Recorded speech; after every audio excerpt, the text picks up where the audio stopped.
Welcome to the webinar. This is Get Connected from Legacy Infrastructure to Smart Streetlights and Smart Cities. Good afternoon, everyone. We're thrilled to have you join us today for this exciting webinar.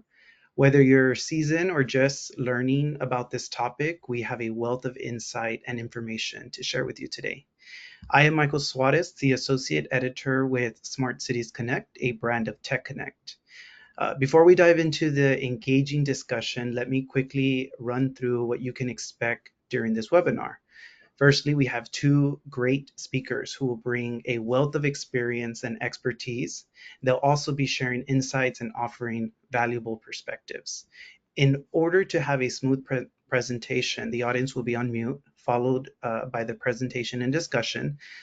Then we'll open up the floor to any questions from the audience. So we definitely encourage participation. So please feel free to submit any of your questions through the Q&A function, and then we'll do our best to address those at the end. Our two speakers are Dave Basil, President and CEO, and Chip Hathaway, VP of Products from TerraGo Technologies, a world leader in smart city application software. Without any further ado, let's kick off today's webinar on Get Connected from Legacy Infrastructure to Smart Streetlights and Smart Cities. I'll hand that over to you, Dave. Thanks, Michael. Thanks, everybody, for taking the time out today to join us for the next hour or so. Our plan today is to take you through a few slides just on the topic at hand here, as Michael mentioned a couple of times, and then I'm going to ask Chip to do a demonstration to show you some of the things that in our software that we're talking about today, and just to kind of educate, at least from our perspective, on what we mean by going from legacy infrastructure to smarter cities and the journey there within. So Chip, if you don't mind, we're having Chip do all the slide presentations, so I need to switch in between. So I'll be asking Chip to advance the slides. Go ahead, Chip. So just to start off, I'm sure there's at least a few people on the call that know TerraGo, but just to remind everybody who TerraGo is and what we do. So TerraGo is a commercial software company. We've been around for almost 20 years now. We do work in the defense and intelligence market as well as the smart cities utility market. We are a global software company. We have customers all around the world, a couple thousand customers everywhere around the world, but also here in all of our states as well. What we do for smart cities and utilities specifically is we have what we're going to talk about today, which is a smart city operations platform. And I'm going to go into that in more detail, and then Chip is going to show you more about that as well.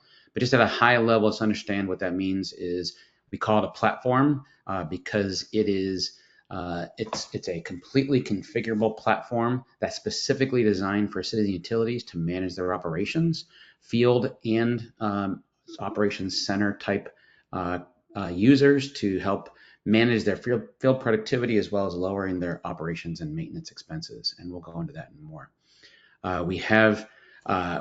We're very lucky to have some amazing customers all around the world, which do include 15 of the largest cities here around the world, as well as in the US, and 8 of the top 10 utilities as well. So we're very proud to say that we have many great customers that are doing amazing things in the city utility space. And that's been confirmed by many of our awards. And like I say, our awards are really our customers' awards. We usually sponsor the awards and put them up for the awards, and they graciously accept the awards. But many awards, from the Smart 20 Awards to the global awards over in the Smart City World Congress in Barcelona. Next slide, Chip. Thank you. One other confirming factor as far as our presence in the market and really the broadness that we have as far as smart city goes. So I think a lot of people know us as Smart Streetlights or Streetlight operations software, which we'll talk about as well. But just last year, IDC, which is a global research analyst company, very third party, very research focused, they did a study on all of the smart city operations platforms, as you can see on the left. It's one of your typical quadrant-like charts. They did a deep dive in all of the vendors that even play in the space. Only some of the vendors actually showed up on the chart at all. There were many more vendors that proposed that they actually belong in this space. These are the ones that ended up finally in there, that kind of passed that first level of test as far as being on the chart to begin with. And then you can see where we land in the top right area. And what I'd just like to point out, and I think you should demand this from all your partners and vendors on the right-hand side, which is, two things from our perspective. One is our customer service. I think you need to, make sure that any software vendor, any company that you work with, or any partner, is customer service is number one. It's that really is, and that's not just saying, hey, customer's always right. It really is working collaboratively with your customers on a regular, ongoing basis and making sure that you're understanding, listening, and really following their priorities, but also bringing expertise and experience and advice, from your company's experience and expertise as well. The other thing I like to point out here, and these are very specific things that IDC reported about TerraGo specifically, again, outside opinion, just the ongoing flexibility and future support of what the TerraGo platform can do for you, as far as not just solving your problem today, but in the next decade or decades, even the flexibility and adaptability of our software to go with your vision and your plan, with different challenges, different programs, different devices, different things that have to happen over time. You folks know this very well. None of you guys sit still, and you're not just doing one thing that just happens to be the same for the next 10 years. It's always changing. So another thing I would recommend very highly from any partner you have is to make sure they are adaptable and flexible to your needs, not you have to adapt to their how they work. Or how their software works, and that's how that's one of the things that we're very proud of that TerraGo does. So I'm gonna leave that there, Chip, and we'll go to the next slide. So now we're going to dive a little bit into that. I'm done with the TerraGo commercial now, and just kind of dive into a bit of the concept driving this webinar today, and the thread that we're going to talk about today, which is really this here, which is the key term here, and I know it's a phrase everybody uses, but it's a journey. Smart cities is not an end result, a goal. It's not a time and place right now. It's not a particular technology. It's also not a device. It's a long-term journey that will be decades and decades. It may never actually end, but really starts now for everybody. So it's not you're not a smart city, assuming you just put out a new device. That doesn't define a smart city. Obviously, there's many definitions of smart cities, but in our definition and our recommended approach, we see it as a journey, a very long journey, could be multiple decades. And it really starts now, even if you're not rolling out new IoT devices and new networks and all the great stuff that's out there to take advantage of. It really starts with your current infrastructure, your legacy infrastructure, which you have many assets already deployed and utilizing them, and you have many processes and systems, but it's really understanding where you are now, being able to effectively manage it, and then from there, from a data and a process and a system and people perspective, and then building on that is really where you start adding more into your smart city vision. But starting now to get that under control from our perspective is that platform, that smart city operations platform that we're talking about, which is, it's not, let's roll some technology and then figure out how to manage it. It's actually getting your smart city infrastructure and platform, your data and your process and your systems ready to deploy smart city type devices and smart city programs. It's not, let's go out and deploy some stuff and then figure out after how to manage it, right? So our recommendation is you start now with your current legacy infrastructure and build that smart city platform and ready to go. And I don't mean a particular devices system or a particular network or anything else. It's really about your operation. How do I make sure that my organization is ready to start deploying new technologies? And as we start building business justifications for these new technologies, that I am really confident I can deploy, manage them, and then make sure we're hitting or exceeding our business justification, the reason we did this in the first place, to our organization and our customers and our citizens as well.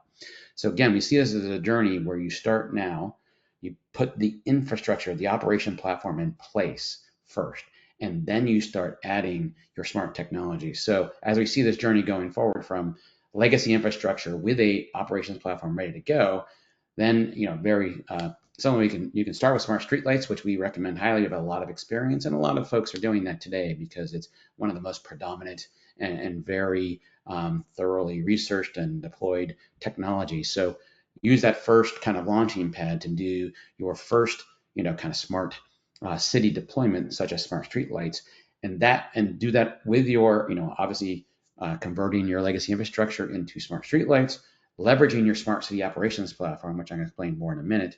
And that gives you the experience, the knowledge, and the understanding of how you can roll out other smart city applications as well down the road. So now you've done it. So now you've done it successfully with the platform and your infrastructure. Now you can start rolling out additional new technologies, knowing you know how to do it, what you need to do it from, and you've already kind of tweaked everything to make sure all the processes and systems and data are there available to you. And now you can start rolling out other technologies and IoT devices on top of that, so you and give you the confidence and your organization's confidence. We're going to make an investment here. We already know how to do it. We've already done it successfully. Now we're going to do it again, and you can kind of repeat that over and over again over the years. And again, these things will never change. You know that they're changing. Or they'll always change. Every year, new devices, even new upgrades to current devices are coming out every single year, and it'll probably accelerate over the next decade or two, which is great. So you want to be able to take advantage of them, but you want to be able to prove and show and justify that we've done it before, we know how to do it, we can do it again. And I'm sure you've done that in the last many decades with other programs and other technologies, and now you want to be able to do the same consistent, rollouts and proof of experience and expertise, going forward in the smart city way. Thanks, Chip. Next one. So let me explain a little bit about a smart city operations platform. Again, I mentioned before, it's not a piece of hardware. It's not a network or a communications infrastructure. It is literally software that handles your data, your processes, and your systems integration to make sure you have a complete control over your operation, your processes, your system, your data, in order to then start layering in these new devices, new programs, new rollouts. And the key is in the middle there, which is the Smart City Operations Platform.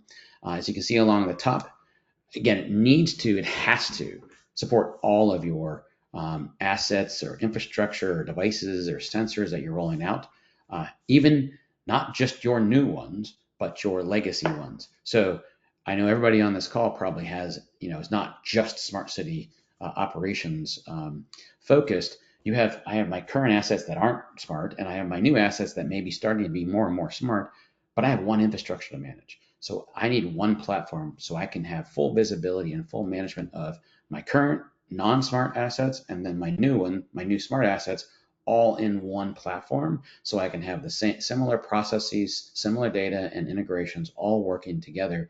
Because I know you folks, as an operations management, own all of them, not just the smart ones, not just the non-smart ones, but all of them. And it's important that you have one way to manage them all, not only from the current perspective where you can manage a hybrid environment, but as you move forward, you're going to be deploying more and more new smart ones. You're still going to be deploying some, upgrading and maintaining the current legacy assets as well. So you need to have a platform that manages all of that. And it needs to be in one place. In the center there is the Smart City Operations Platform. So this is one place. There is no one system that any organization right now that has deployed that's really just for this, right? You have lots of large enterprise systems that everybody has to use, the SAPs and the Oracles and all these ERP and asset management systems, but they're for your entire organization. They aren't specific to this. So you would have to adapt everything you do to using those systems. And usually they're trying to give you kind of a hodgepodge of systems to work. This is the one that's really built for you and your operation. So you can manage everything effectively in one place. Now, it's not the only place, because as we just talked about, there's many other systems that are part of this journey. So as I mentioned, GIS and asset management and CRM and ERP, all these systems are really, really important because they run the rest of your organization. So the key thing is your smart city platform has to be integrated, not to one, not to two, but probably 3, 4, or 5 different systems, in addition to the 2, 3, 4, or 5 different devices. So it has to be able to manage both sides of that equation. And it needs to be able to share in two ways: data from those enterprise systems and data back to those enterprise systems. And sharing, one thing I want to mention, sharing is not just this massive synchronization of data. That doesn't work because not all these systems need all this data, and it becomes a maintenance nightmare to do that. It needs to be intentionally integrated through events, specific events and commands and actions that allow data to flow seamlessly between these systems, not just let's share all the data every night and see how it ends up. That turns into a data synchronization nightmare. So, and in the middle, the key thing, besides integration to the devices and to the back office systems, the platform needs to do everything you need. Number one, like I mentioned before, it needs to adapt to your needs, not the other way around. You can't consistently change your operation to adapt to the software you chose to use. That is a huge training nightmare. It doesn't even necessarily meet your operational requirements, so you're having to change what you do. But the costs are different, the performance is different, and everything. It needs to adapt to you. And that's for all your users. It's not, well, the field users use this software and operations users use this software and our analysts use this software. If they're all different software, they all see different things. Who knows if they're actually in sync and if they're actually working together. So you need to have that platform that's built for your journey on the smart city. Next slide, Chip.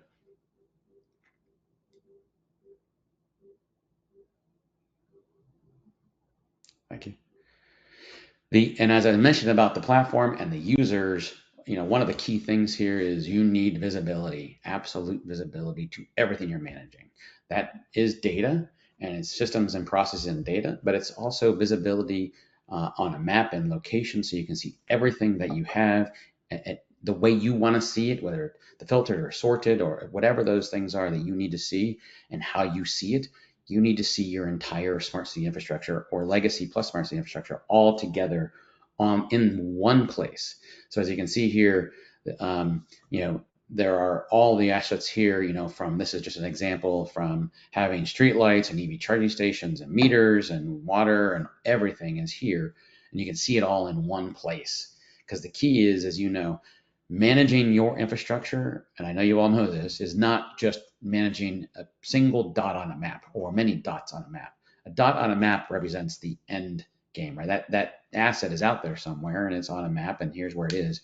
But by the way, and you all know this, that dot doesn't work by itself. It needs power, it needs communications, it needs infrastructure like a pole, whatever all those things are. And as I know, all of your jobs are required not to manage the dot on the map or that final asset, it's making sure that thing works. To make sure that thing works, you need to have all the infrastructure mapped out here so you can see and have full visibility into everything you need to do your job, from an operations management perspective, in the office, and also from a field crew perspective, giving them the power in their hands when they're there at the pole to do their job and do it right the first time and not have to re-roll a truck to come back. So you can see the kind of the web view here as well as the field crew here. They're seeing the same data and everything needs to be real-time synced. So the other key thing with a smart cities platform is the crews and your operations need to see the same thing at the same time, not different platforms where you have one mobile platform that they're using, it comes back and integrates 3 times around a circle, and then eventually your operations folks see it, or the other way around. They need to see in real time the same data, the same infrastructure in order to manage this effectively. Next slide, Chip. And just one example, from a perspective of just from us watching them go through a transformation. We've been working with the city of Chicago for years now. They're an amazing, amazing client and customer, and we've been collaborating with them for many years now, starting with their deployment of smart streetlights several years ago. So we really partnered with them throughout this whole time and continue on as well. For them, again, it's like everyone else, it's a long journey because they've already done a full smart streetlight deployment, and then there's more new things they're doing, upgrading and improving always, every single day. So it's a constant long-term engagement to, as we watch them continue to grow and improve and do things amazing and better. So we watched them from, really, they started out, they did select smart streetlights as one of their first, smart city type programs. But they recognized immediately that their their systems and their processes were legacy and older, and some manual and some paper based, and they recognized immediately and said we can't really move on this journey to where we want to go and keep these manual or unintegrated or standalone systems to do this. We can see that failing pretty quickly, or really costing us more money than it should. So, we started way back in the journey with them, and kind of helped them and collaborated with them. Obviously, they were driving the vision and the direction on this, but really utilizing a smart city platform that we have to really not only automate their processes, integrate their systems. That you can see in the middle there, multiple systems are involved, from their Salesforce 311 system to their GIS city GIS system and ArcGIS, and then Itron's SLV to manage their smart streetlights. There's a lot of different systems at play here, and there's even another system, the ATMS system, that manages all their traffic signals. So pulling all this data together and allowing them to run, as on the right here, kind of a fully automated, integrated, operations from a citizen calling in, or a network providing an outage, all the way through to managing the crews and the fleets and the work orders and dispatch, and then a full circle to make sure you're closing all of this out, communicating back to the customers and getting it all closed out, and making sure that's a fully automated, integrated, and managed environment. Again, as they continue to move forward and do new and amazing things there in Chicago. Next slide, Chip. This is my last slide, and then we're going to go ahead and let Chip take over to do a demo of many of the things I've talked about, so you can see what it actually looks like. But I kind of want to just summarize here about the platform that we talk about. It's not about waiting until you have smart city devices deployed and then having to come back and figure out how to manage them. It's about really setting yourself up day one on how to manage your smart city programs. So, and there's so many requirements that go along with smart city programs that you all know about, and those are the ones at the bottom. The multi-device and different network integrations, all the back office and enterprise platform integration I talked about, and then be able to handle. So once you have everything deployed, being able to maintain them and understanding where issues are coming from. Are they coming from the customer, or from the network, or from the device? Where are they all coming from? Be able to diagnose all of that and create really productive work orders, and then be able to manage those through analytics. So you can see here from kind of the left to right, as you start adding onto so the basis is the platform, then you start adding your smart city devices, as you can see on the left here, going up that scale to many, many, many different opportunities to generate revenue and all these different things. And then on the right-hand side, you can see, and I'm sure these are on all your business plans or your city plans, as far as here are all the goals, the outcomes that we're looking to do. And in order to, number one, be able to deploy the devices on the left and achieve the outcomes on the right, you can't have 10 different systems doing this. You can't have non-purpose built systems to try to manage all this effectively. You have to have a purpose built platform built specifically for this, that checks all the boxes on the bottom as far as requirements go, allow you to consistently add over the years, many, many different devices, and allows you to also monitor and manage and confirm that you're hitting all of your outcomes and your goals, including environmental goals and public safety and revenues, all of these, and lower costs, of course. All of these are great concepts, especially when you put it into visualization, but you need to be able to show and prove that. And I'm sure they're expecting not only to meet the goals you put in there, but exceed them. And then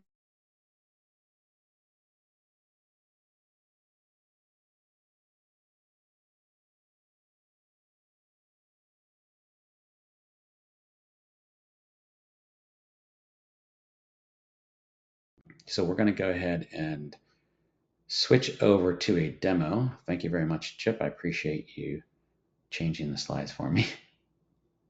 Yep. Give me 1 second here. And I will, while you're doing that, I will go on mute and allow you to take over everything. Perfect. Okay. So thanks, Dave. I'm going to talk a little bit about the software and the system.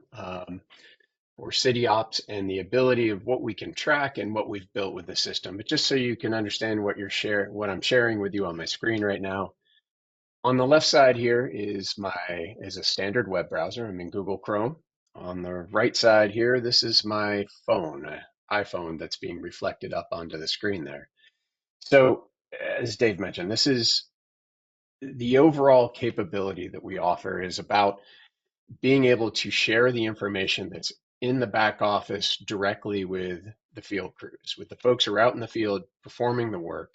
And it's really that blending of just not information, but the operational processes that you go through to deploy technology and be able to manage technology and be able to track truly just assets to the level of you've invested, you have an asset in the field, you need to manage that asset, whether it's a smart connected asset or whether it's actually a legacy asset, and being able to help and assist with that transition from legacy to smart. So just to give you a general layout and feel for what I'm showing right now, I'll start with the browser on the left. Um, this is our latest version of TerraGo, TerraGo CityOps, and we can support with this newest version, we can support from hundreds to millions of assets. The system is designed around an ability to be able to show you all that information in one view, be able to simply access your information. Um, so as you know, there are millions of assets in this system. I could zoom out and show you that it essentially handles every element of data, every asset the same way. Down here at the bottom is essentially an Excel spreadsheet. It's your data, but you can see as I go through here, it's not just an Excel spreadsheet that's, just data thrown in here. This is actually the data that is in here is flexible, but it's your operational data. And you can see we can support really dynamic models, very flexible models.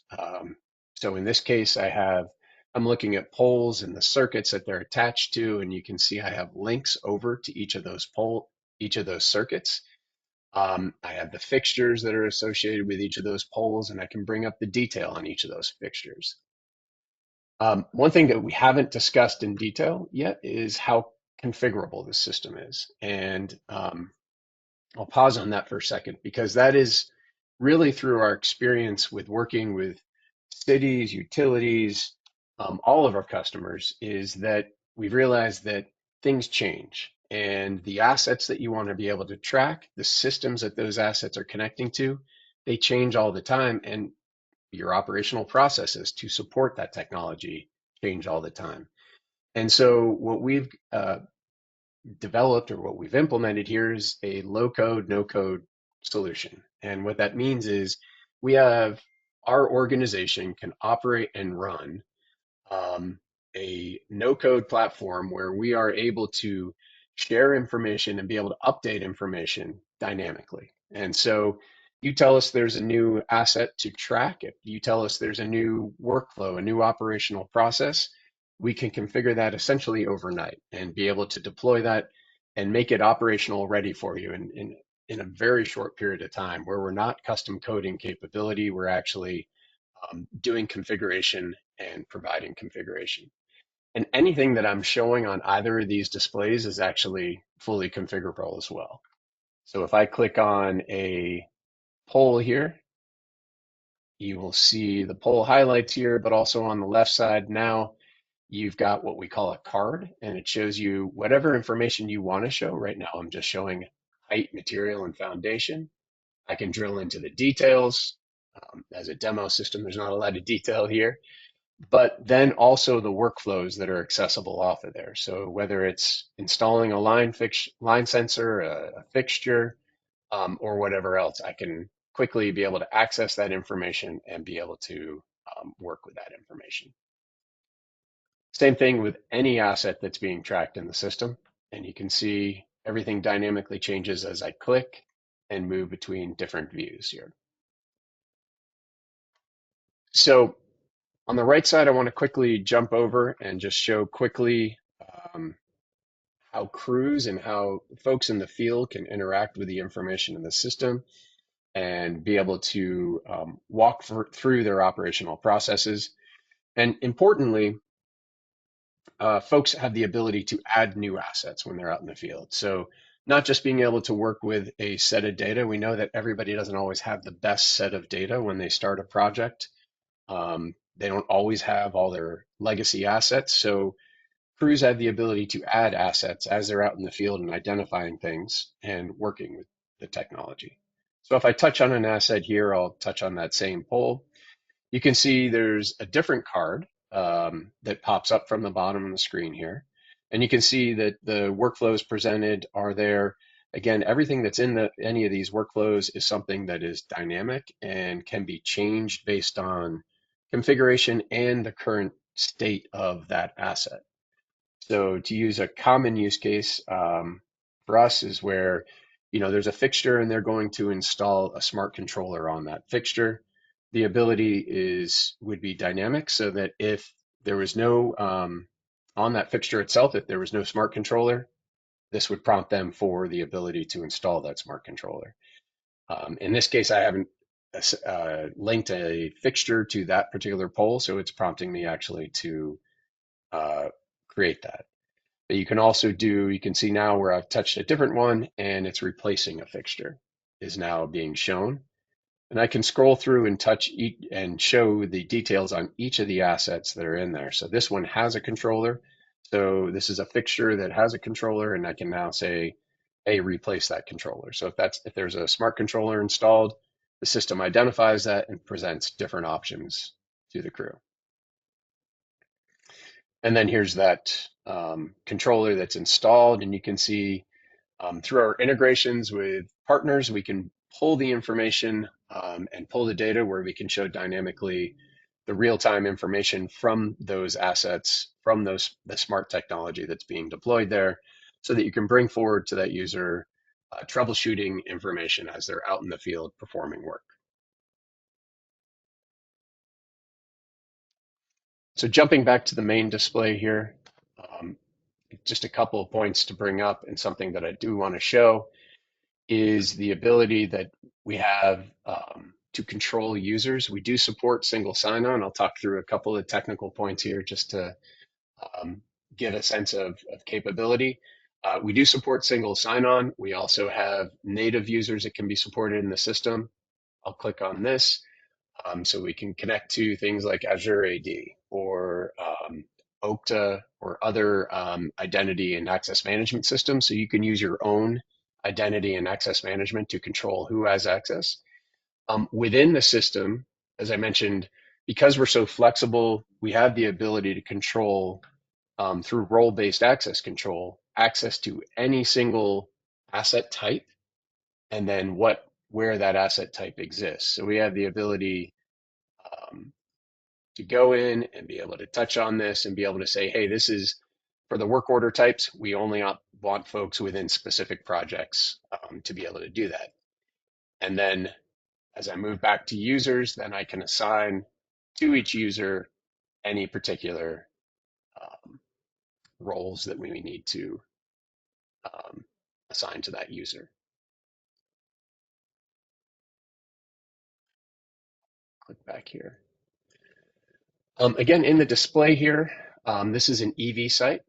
And I'll bring up quickly on the map legend how many different asset types are being supported by this system right now. And again, since this is all configuration, we can add more.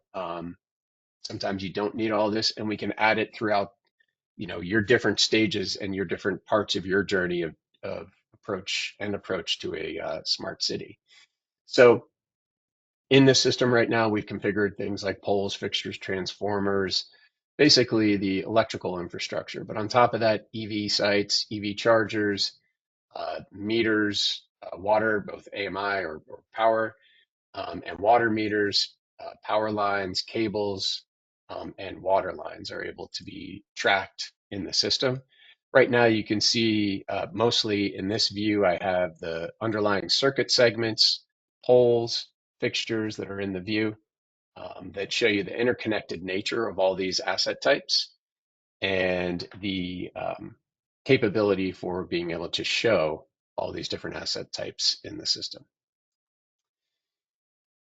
Finally, I'm going to show how a crew has the ability to move over and add new assets to the system. So if I want to create a brand new pole, I can create a pole by walking through a workflow. So again, as configurable as the system is, the workflow comes up. It shows me my options. This is a quick test or a demo poll that I'm going to set up. So, and I'll apologize, I'm up in outside of Washington, D.C., and my demo's down in Raleigh. So I will zoom in to Raleigh. And so a crew has the ability to see the assets. They can use the current phone. So in this case, I'm using my phone, but they can use the GPS off the phone to add a new asset, or they can actually tap on the screen where they're looking in the map. So let's say I add a new asset, new pole here on this side. Say done. And I'm going to connect it over to a new pole. And here's the next pole. Say done. And I'm going to identify the circuit that it's on. Say done. And now on this screen in the mobile device, you can see the new pole that was added. Test 1, 2, 3. And then you can also see the pole that was added up here. And you can see the associated connection between the two poles. So I said that this pole and this pole are related to each other, and they're now connected, and they're showing each other there. So that's the kind of flexibility, and there's the circuit segment that is joining, called it circuit A, and that's the flexibility of the system where you can essentially build out any business logic to join these assets. This information then could be synced up into your asset management, GIS systems, or anything else that you need to, any back-end systems that you need to update. And this is really about managing your assets that are out in the field, getting the best possible information from the field and seeing it as built in the field, and then getting that back into your systems of record that manage the information. Awesome. Well, I'm gonna go and jump in if there's anything else you want to add, Chip, before I kind of go into the Q&A. Nope, nothing else. I'm Awesome. going to Okay. Well, jump thank back to you, the Dave presentation here. and Chip. That was a great presentation. Just want to remind everyone there is an icon with a question mark. It should be on your right hand side. So if you want to drop in any questions, we highly encourage that.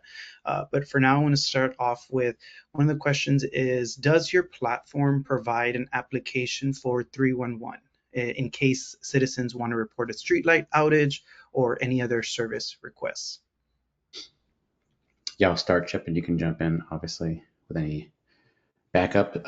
So the answer is yes, and I know some folks that are Terra customers and know TerraGo. This might be actually fairly new. We've just been rolling it out for the last year, I think, or so.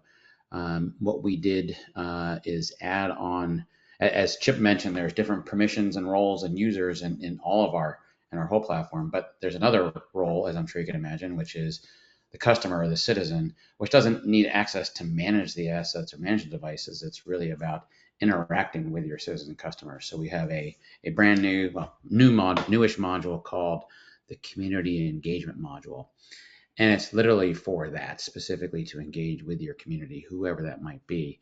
And it's, as Chip mentioned several times, it is completely configurable. So however you want to engage with your community is what this module is for. The first thing is, it is a separate web interface. It looks similar to what Chip showed you, but it's much more, there's much less on it because they don't need to manage data and all that. So you only show them what you want to show them, and then you only give them the capabilities that you want to give them.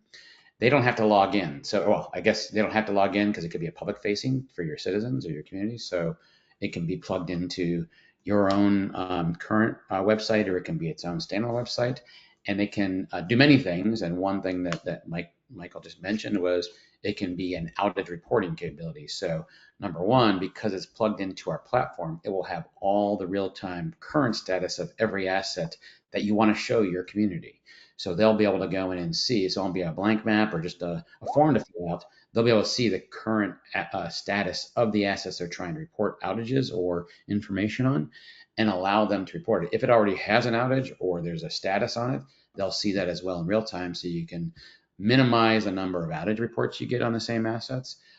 They could also sign up. We also manage the communication to if you want, to your community. So they can sign up. If there's already an outage on it, they can sign up to get status updates on that as well. And then we integrate in the back end to anything that's required and make sure we do a full closed loop with your community through that process. That same module can be configured to do things like provide status of your smart city programs. So a lot of communities know about these programs that are going, and you can show them where it's been deployed, where it's going next, and the vision and the plan that you have for deploying all this. And in other cases, it could be getting more information from them in the form of surveys or requests or other information. So yes, 3-in-1 from a community engagement module perspective, but there's so much more that module can do for you as well. Great. So another question that it's pretty similar is, can you use that platform to pilot multiple IoT devices or smart sensors from different vendors? You want to take that one, Chip? Sure, I can take that. Yeah. Absolutely. And that's kind of one of the keys of the system is that from an asset perspective, we can hook in any device type we can define that device type based on, the attributes of that specific device, whether it's a gunshot sensor, pollution sensor, or air quality sensor.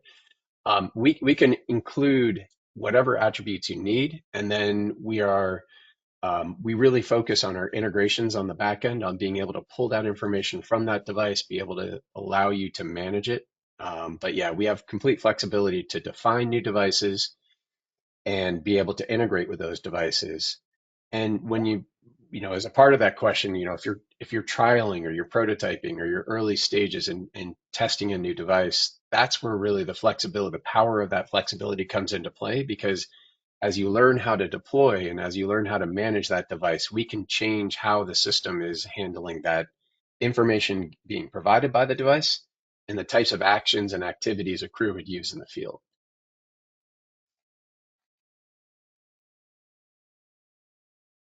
Thank you. Another question we have here is, how does your platform help manage our legacy assets that are not connected? How do you bring them onto your platform? Right. What a great question. And we touched on it a little bit, and I know Chip and I both kind of mentioned a few times, but what does that really mean? And when we talk about this smart city journey, I mean, you don't start at the end where you have all these IoT connected devices already out there, and now you're kind of plugging something to talk to them all. I mean, it's a long time, over decades, that you're doing this. So as I mentioned at one point, how do you manage all of this hybrid, smart and non-smart environment while you're doing these deployments? And the way that we look at it is, first and foremost, you want to manage those assets in the field. Whether it's smart or not is a whole separate thing. So you have them all out there. You have infrastructure, you have poles and circuits and assets already out there today. Hundreds or millions of them, or thousands of them.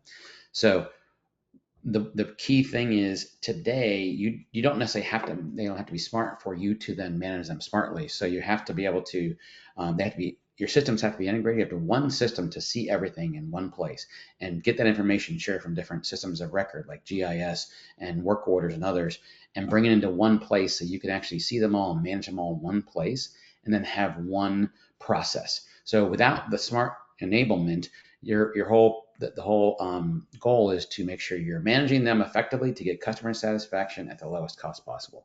And that's what we do. And that you do that through automation and integration and standard processes and data management. That is a core to your platform that you need in order to do, even before you enable those devices on the field to be smart. Then once you start enabling the devices in the field and they're smart, that just enables you to do more stuff. So you don't wait until you make the devices smart in order to get a smart managed infrastructure. You have that, and then once you do enable them to be smart and connected, then you can do other additional things and more advanced things with those devices and get better things like network outages and command and control them and do different things like that. That's on top of managing your legacy infrastructure. Great. Thank you, Dave. Well, we are at time, and so I want to thank both Dave and Chip for joining us in this webinar today and providing that information. Thank you, everyone who joined us as well. As we conclude, we encourage you all to stay connected and please feel free to reach out with any further questions. This webinar will be available on demand a week from now on our Smart Cities Connect and Media Research site. So if you have any questions or you want to take a look at it, feel free to go to our site and review that. We appreciate your time and participation. And until next time, please take care and have a wonderful day. Thank you, Michael. Take care, everybody. Thank you, Michael.